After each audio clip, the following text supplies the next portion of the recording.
ఎవరికైనా ఏదైనా శుభం కలిగితే ఆ శుభానికి కారణం ఎవరు అంటే శంకరుడే. నేను చెప్పట్లేదు ఈ మాట, శాస్త్రములు చెప్పే.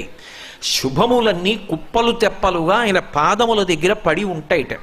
ఆయన అనుగ్రహించాడు అనుకోండి, ఓసారి ఇలా అంటాడు అంటే అది ఎగిరి వెళ్ళి ఇంటికి తోరణంగా పట్టుకుంటాడు. అందుకే ఒక గడుసు కవి ఒక మాట అన్నాడు, నేను ఓ పువ్వు పట్టుకొచ్చి మీ పాదాల మీద వేశాను అనుకోండి, నేను వేసినది ఇది పువ్వు, మీ పాదముల మీద ఉన్నది ఇది పువ్వు. నేను ఒక పువ్వు పట్టుకెళ్ళి మల్లికార్జున లింగం మీద వేశాను అనుకోండి, పరమ ప్రేమతో వేశాను అనుకోండి, ఆ పువ్వు ఓ ఏడాది తర్వాత నా ఇంటి మనవడు. నేను ప్రేమతో వేసిన పువ్వు 2 ఏళ్ల తర్వాత నా ఇంట్లో మనవరాలు.